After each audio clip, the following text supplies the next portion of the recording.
It's nice when you are standing in the middle of now and observing what's going on, that knowing what you don't want helps you to know what you do want, doesn't it?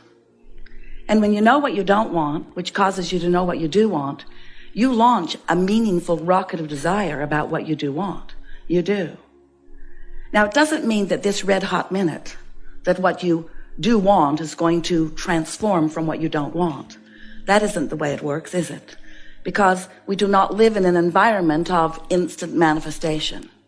But what does happen is that your desire does move in a vibrational form into what, if you've been listening to us for a while, you've heard us call the vortex of creation.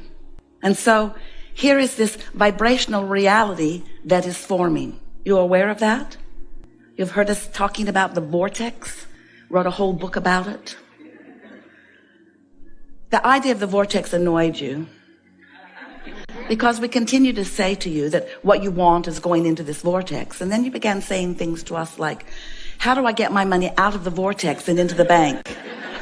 In other words, it's a little annoying to accept that there is this vibrational reality that you cannot yet see or hear or smell or taste or touch or spend or sleep with, because it hasn't manifested. You have not realized it in its what you want to call tangible form.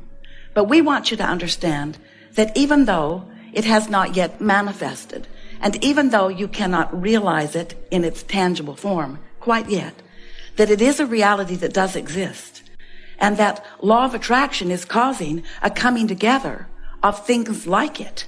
In other words, law of attraction is bringing all cooperative components for whatever it is that you are wanting. All cooperative components. Recently, we had a wonderful conversation with a woman sitting in the hot seat. And she made a very clear statement. Abraham, I would like to have $100,000 because I want to travel and I would like it soon, please. And we said to her, it's important to notice that your journey, your traveling journey, which is what she wanted the money for, did not just begin when that desire or idea about getting money in order to travel was formulated within you. That journey has been a long time in the making. In other words, life has been sifted and sorted by you, and you've been launching these rockets of desires, and there is a reality that is forming, that is becoming bigger and bigger. It is getting ready to be known by you, but it is a vibrational thing that cannot be seen by you yet, but it can be felt by you. In other words, you can feel your desires coming into formation if you will be sensitive to the way you feel. We want you to know unequivocally how your thoughts turn to things. We want you to know how it is that you create your own reality, how your thoughts turn to the manifested aspects of your life that you want to enjoy so much. We know for sure that you can be or do or have anything that you desire. We also know that there are many things that you believe that you desire that have not manifested yet. And we want you to leave this gathering understanding why things have been slow in coming, why some things you want have not come yet, or why some things that you do not want have come. We want you to understand the vibrational basis of your experience so that you can then have the absolute feeling of control of your own life experience. Because that is the only way that you will ever find that feeling of freedom that you so much are wanting. It feels so often that others are doing things to you, but that cannot be. You must be meeting them on a vibrational basis. You must be meeting them. Law of attraction does not put you together with things that you are not a vibrational match to. And the nice thing about that is that as you come together with things unwanted, and you say, I don't want to acknowledge that I'm a vibrational match to this thing that I do not want. The wonderful thing about that is that it helps you to process and sort and to define more clearly what it is that you do want. And it is our promise that as you live those things that you do not want and you launch those stronger rockets of desires, further clarification every day, sending information to your vortex, literally to your inner being, to the source within you of what you now want in this leading edge experience that you are the creator of. As you are launching these rockets of desire and your vortex is growing, you will be the manifester of it. You just have to relax and feel good about who you are. You just have to trust that you are the creator of your own reality. But the more important thing that we want you to understand is not just that you are the creator of your own reality, but that the well-meaning part of you is dominating everything that is coming to you. We want you to understand that there are a lot of non-physical energies that are surrounding you and rooting for your vibrational tuning to the well-being that you so much want and deserve. There is nothing that will bring you sooner and hold you steadier to an understanding of the worthiness of your being than to identify what the vibrational essence that you've got going on is. And the way that you identify what the vibrational essence of what you've got going on is by the way you feel. Your emotions let you know that. Have you been listening to us for a while? Are you understanding that you create your own reality? Do you understand that there's a vibrational basis of you which is your point of attraction, and that changes as your mood changes? In other words, the mood you have, if you're ornery, or if you're worried, or if you're angry, or if you're joyful, if you're feeling appreciation, depending upon what emotion you are feeling or what mood you're hanging around in, that mood is the clearest indicator of what your point of attraction is. And so, even though you've asked for all kinds of well-being, and you certainly deserve it, the mood or attitude that you are walking around with every day is your indicator of how much of that vortexual wonderfulness that you have gathered up that is getting ready for you to be the receiver of. Your mood or attitude is your indicator of how well you are doing in the allowing of yourself to be the receiver of it.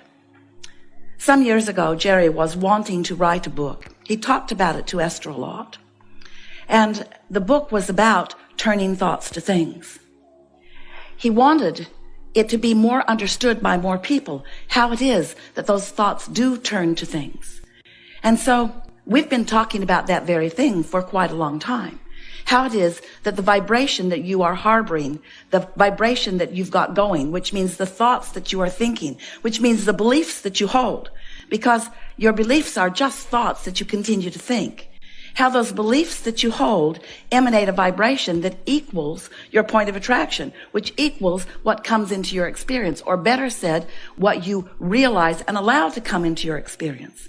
And so we want you to leave this gathering today with a very keen sense of how it is that you receive an idea. You know what that feels like when you get an idea of, oh, I want that, or I want to go over there. That strong idea that is so compelling that you cannot squash it at all. You know what we're talking about? Do you know what we're talking about? Ever felt like that?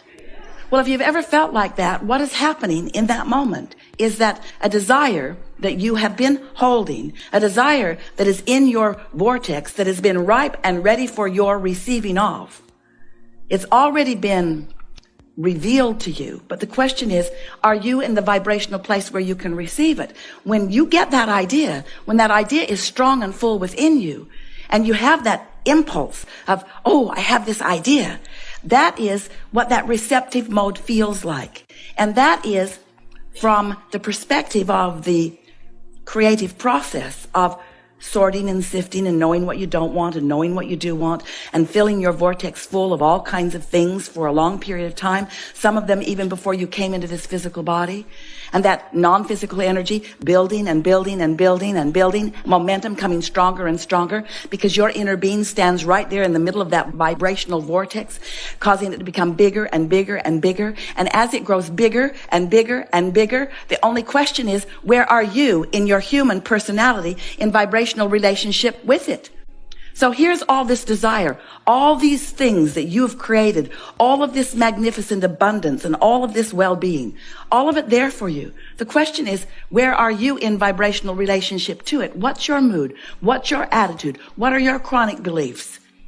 So as you've been feeling better, as you've been more cheerful, as you've been meditating more, as you've been looking for positive aspects of this and that, as you've been holding yourself more substantially, more often, more chronically, in that vibrational place of well-being, now you are more likely to be in that receptive mode where that idea occurs to you. And then as you follow those impulses, that's how your thoughts turn to things. It is law-based. It is deeper and more powerful than any scientific thing that you've got going on. This law of attraction is powerful and consistent, but you've got to figure out what your relationship with it is. So you are more than this physical body. Do you know that? You were source energy before you got here, and you're still source energy even though you are here. The non-physical part of you is aware of everything that you are doing. The non-physical part of you knows where you stand right now in relationship to everything you want, knows the vibrational variance, we've been calling that the gap, the vibrational variance between where you are in terms of what you want and what you want. And even more important, your inner being knows what the path of least resistance is for you to move yourself from where you are in relationship to anything, like money or relationships or anything, to move you from where you are to where you really want to be. And so as you come to understand that you have a source within you, we refer to it as your inner being, but you can call it whatever you want. You have an inner being within you who knows where you are and knows what the path of least resistance is from where you stand to where you want to be. Now that path of least resistance, that's an important thing to understand, because the path of least resistance is just about the stuff, the resistance that you've thrown on your path. It's talking about your doubts or your fears, the things that you worry about. When you would like, let's say for example, because it's rampant in the energy, when you would like an extra $100,000 or 200 or 300 or 400 today or tomorrow or the next day, when you're wanting an increase in the dollars that are flowing into your experience, but you believe that that's not likely, or you believe that you've come so far without it, and so it's not logical that you would move forward anytime soon with it, or you believe that you don't know a lot of people around you, that money is just dropping into their lap, or you believe that you have to work very hard for it, and you're already working very hard for the money that you have, and so how much harder would you have to work for more money? How many more hours would you have to spend? So as you have those kinds of thoughts going on in relationship to the desire that you hold, those thoughts are the resistance that you've thrown on your trail. So when we say your inner being knows what your path of least resistance is, what that means is your inner being knows what your likely thoughts are about anything and everything. And your inner being knows how to guide you around them. Your inner being knows how to inspire you with a question that once the answer comes, you'll be in a new vibrational place. Your inner being knows how to, as easily as you will allow, lead you to everything that is important to you. And we want you to know, this is really an important place to begin. We want you to know that your inner being is not standing around with other inner beings. We are a big gang. Your inner being is not standing around with other inner beings and complaining about how much resistance is in your way. Your inner being isn't wishing that you hadn't done that when you were 12 or 14 or 15. Your inner being isn't holding any attention on those unwanted things. Your inner being is giving only undivided full attention to the pure positive energy of your desire. And as you understand that that's what's going on, that your inner being is focused precisely and purely upon the things that you want, and only your doubtful thoughts are in the way. But even though you have doubtful thoughts, your inner being is still calling you over and around and under and through any doubtful thoughts that you have, so that those doubts can dissipate. And this is the thing that we wish most for you, that you could come to understand that you can be or do or have anything that you desire. You just have to take it one step at a time. You just have to allow yourself to feel as good as you can feel right now. Everything always comes from something, and everything is always working out for you, and nothing is ever going wrong. You're just continually having exposure to life that is causing you to clarify and design or divine with greater specifics, because you are the creator of your own reality.